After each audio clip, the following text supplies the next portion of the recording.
Welcome to our YouTube channel ఒక్కలంక vlogs. మేము మా ఈ ఛానల్ ద్వారా మీ ముందుకు ఎన్నో ఆధ్యాత్మిక విశేషాలను, దేవాలయాలను, ప్రాముఖ్యమైన తెలియని దేవాలయాల గురించి ఇంకా ఎన్నో చక్కటి విశేషాలను తెలియజేయనున్నాం. అంతేకాకుండా ఇంకా ఎన్నో చక్కటి చిన్న చిన్న పరిష్కారాలను, రుచికరమైన వంటలను మీ ముందుకు తీసుకురాబోతున్నాం. ఇంకెందుకు ఆలస్యం? దీనికోసం మీరు చేయాల్సిందల్లా just subscribe to our channel and మా ఛానల్ పై కనిపించే బెల్ ఐకాన్ క్లిక్ చేయండి. అంతే, మేము పెట్టే లేటెస్ట్ వీడియోస్ గురించి ఈజీగా తెలుసుకోండి. Thank you. ఇవాల్టి ఈ వీడియోలో మీరు చూడబోతున్నారు నోరూరించే రుచికరమైన గుత్తి వంకాయ మసాలా కూర. మరి దీనికి కావాల్సిన ఇంగ్రీడియంట్స్ ఏంటో చూసేద్దామా? తాజా వంకాయలు 1/2 కిలో, వేరుశనగ గుళ్ళు, పల్లీలని అంటారండి వీటిని, 200 గ్రాములు, జీలకర్ర రుచికి తగినంత, ఎండుమిర్చి ఒక 10 రెమ్మలు, ఉల్లిపాయలు పెద్ద సైజువి ఒక 3, పచ్చిమిర్చి ఒక 10 రెమ్మలు, అల్లం రుచికి తగినంత, వెల్లుల్లి రుచికి తగినంత, ఉప్పు, నూనె. ముందుగా 1/2 కిలో తాజా గుత్తి వంకాయలను తీసుకొని బాగా నీటిలో శుభ్రం చేసి మధ్యకి చీల్చుకొని పెట్టుకోవాలి.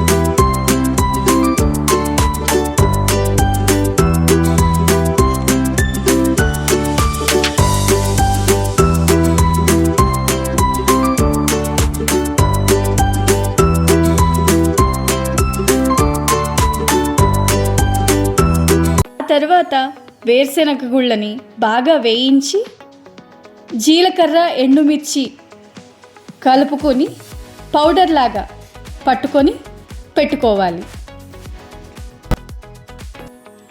ఈ వేరుశనగ గుళ్ళు, జీలకర్ర, ఎండుమిర్చి పౌడర్తో రైస్ బ్రాన్ ఆయిల్తో మిక్స్ చేసి మనం ముందుగా కట్ చేసి పెట్టుకున్న వంకాయల దీనిలో స్టఫింగ్ లాగా పెట్టుకోవాలి.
Rice bran oil.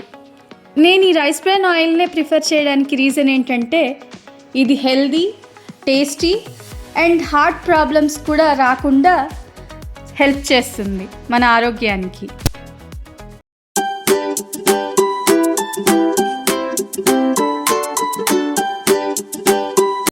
తర్వాత ఉల్లిపాయలు సన్నగా కట్ చేసుకుని, పచ్చిమిర్చి, అల్లం కూడా సన్నగా కట్ చేసుకుని, వెల్లుల్లిపాయలు, ఈ 4 ఐటమ్స్ని మెత్తగా పేస్ట్ లాగా నూరుకోవాలి.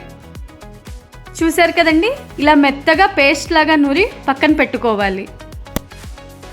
తర్వాత స్టవ్ మీద బాండీ పెట్టి ఆయిల్ పోసి ఆయిల్ హీట్ అయిన తర్వాత మనం ముందుగా స్టఫింగ్ చేసుకున్న గుత్తి వంకాయల్ని ఆ ఆయిల్లో వేసి మిగిలిన పేస్ట్ని పల్లీల పేస్ట్ని అందులో వేసి వేయించుకుంటూ ఉండాలి ఇలాగా.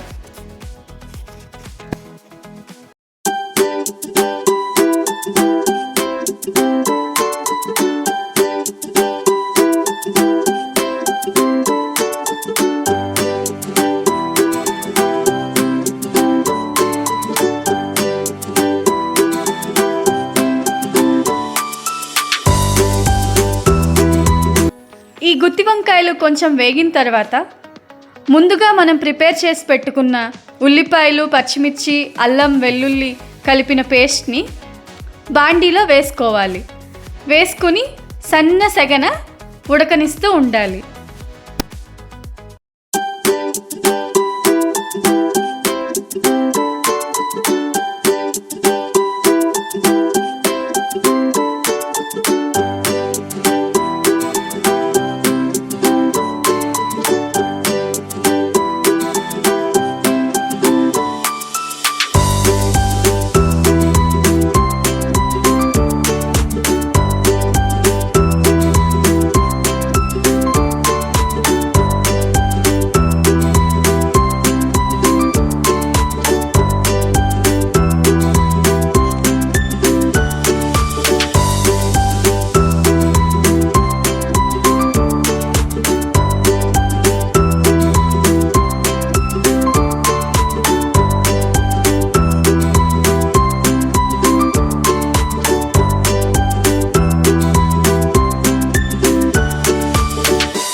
పేస్ట్లు వేసేసిన తర్వాత రుచికి సరిపడా ఉప్పును వేసుకుని కలుపుకుంటూ అడుగంటకుండా కలుపుకుంటూ ఉండాలి. ఆయిల్ అంతా ఇప్పుడు దగ్గరకు వచ్చేస్తుంది కదండి, చూసారు కదా. అంతే, నోరూరించే గుమగుమలాడే గుత్తి వంకాయ మసాలా కర్రీ రెడీ. ఇంకా తినేద్దామా?